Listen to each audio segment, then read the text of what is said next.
Hi, I'm Senior Airman J. Hernandez. Join me as I take you out to the middle of Pushtrar District, Afghanistan, where about 50 U.S. troops are using an abandoned high school as their district headquarters.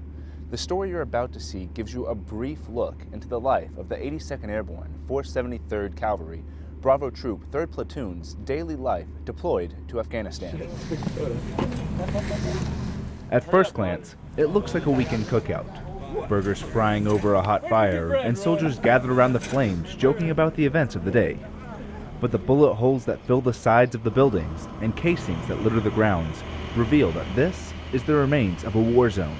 The area was overran about a year ago, a little less than that, about 10 months ago now. The A&P that were stationed here were actually wiped out. There were 2 people up on the roof. They were smart enough to pull the ladder up, and that's how they escaped. Army Afghanistan, go! Now the Americans share the buildings with the Afghan National Army, and despite cultural barriers, they learn to get along. As you live with them more, you pick up more parts of their culture. They pick up parts of ours, and it's a good blending. It creates a much stronger bond. Things like showers are limited to creativity, and bathrooms, well, a tube stuck in a hole in the ground serves that purpose. The conditions out here in Pushtrar are fairly austere. We don't have, obviously, no running water, latrines. We're using the old-fashioned burn latrines.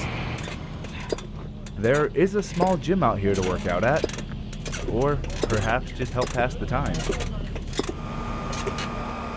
Getting supplies out here isn't a simple process either. The incoming unit will bring in supplies, as well as our Delta Troop, which is our forward support company. They'll come out here once a week, once every 10 days, and resupply us also. Out here, the soldiers work closely with the Afghan National Army and in closer proximity to the local community. Part of the operation that we're doing out here is to separate the populace from the Taliban, the anti-coalition forces. The only way you can effectively do that is by being out with them, having them see your face, see the Afghan National Police, the Afghan National Army. The Americans provide security for the ANA soldiers while they take control of most of the missions. We've gone a long way since we got here. I mean, they lead the patrols, they lead the planning. It's actually going the way we're supposed to do, where now they are like, whenever you see our mission statements and stuff, they are the main element and we are the supporting element now. Still, the American troops can help out in ways the Afghan Army can't for now, like provide medical care for a sick child. Doc does what he can, but he's just a field medic, so hopefully the kid feels better, but that's all we can really do. The soldiers finished their mission of providing security for the Afghan National Army. But on our way back to Farah, we hit a roadside bomb. And the footage you're about to see comes directly after the vehicle I was in was struck by the bomb. Hey, what happened? Just hit a fucking bomb! Must have been a pressure plate. I don't know, man. Something. How did the other ones not hit it? I don't know. Remote detonated. Something. Yeah. So it dropped the ramp. I don't know how. Yeah, what are you doing right now?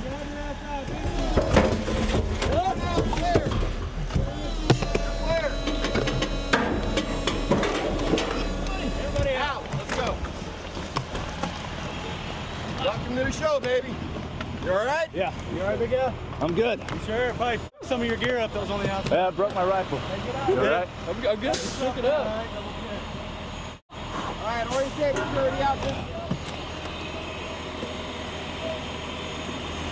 What happens, how do you think that IED was set off? I think it was probably a pressure plate, more than likely. Pressure plate? None of the other trucks set it off? No, because all our other 3 trucks, including 6 ANSF vehicles, were right back. We got fire. All right? Huh? Coming from the cloud over there. Hey, we need the truck back up here. The gunfire that you heard was the Afghan National Police. There was a motorcycle being walked away by a young man. In their efforts to stop him, they fired a couple rounds in the air and in the general vicinity of the guy for him to stop. He told us the story that there were 2 gentlemen fully covered up in black, wearing masks and things like that. The only thing he could see was their eyes. As soon as it went off, they took off to the north up towards the mountains. Debris litters the ground back at the junkyard that remains of the blast site. And even after the explosion, the area is still not safe. We did a crater analysis. It looks like there's a possible secondary device next to the crater in the center of the roadbed. We're waiting on EOD support to come out here along with our first platoon, which is currently back in Farah getting refitted. This is the first IED to go off in this area, but not the first IED these men have encountered. You asked about this. This is from an IED back in 2005 in Iraq. So yeah, I'm very familiar with what it's like being blown up, and it's never fun. I'm just glad everybody in the vehicle is okay. The Max Pro did its job. It protected our soldiers. That's what matters. After waiting for an explosive ordnance disposal team to come out and clear the area, the soldiers head back to district headquarters and attend a worship service held by the chaplain. It's been a long day, but everyone is safe and alive back at the abandoned high school tonight. We're in the Army, and this is what we're trained to do. You know, we're trained to be out here in conditions, and I've been in places that have been a heck of a lot worse than this is. This is actually not bad at all. You know, we've got a place to stay, we've got a secure building where we're in that gives us protection from small arms fire and things of that nature. We have our vehicles, we have food, we have water. I'll bet from bottles, but we have water. So we have all the necessary things we need. So everything else would be secondary and just, you know, icing on top of the cake.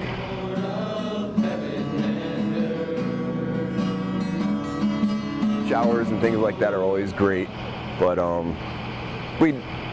we're soldiers, we're scouts. We deal with it, and baby wipes and bottles of water are amazing. I thought of my family. Definitely right after it happened, and probably give them a call. That's just how unreal this is really. You know, like in the truck, it just seems so unreal, but it is. Honestly, it was just kind of a daze factor. It was the first IED I've ever hit. Been in a tick or two, but never hit an IED, so after we hit it, it just kind of was in a daze, and then it all kicked in what actually happened. I couldn't believe that it hit our truck. It's real easy to drive around out here all the time, and after a while nothing happens to you, you start to take for granted that nothing's happening, and then all of a sudden something will snap you back into reality, and you're right back in the middle of it again.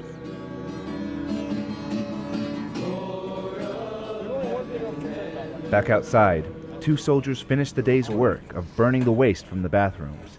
And inside, the soldiers try and relax by playing a game of cards and thinking of home. Katie, I love you. I'll be home in a couple of weeks. We'll have our little baby boy. I'll bring it right home, back. all I'm right? just gonna see it in the magazines. I like it. The next morning, the soldiers strip down sensitive items from the truck. An armored tow truck arrives to take the damaged but still functional armored truck back to Farah, where the soldiers will make repairs so they can travel out again in the near future. And that about does it for this story, but the soldier's story is far from over. After making a short stop in Farah, they continued on to their next mission. And then from there, they'll go back to the abandoned high school, of which for now, they're calling home. Reporting from Farah District, Afghanistan, I'm Senior Airman Jay Hernandez.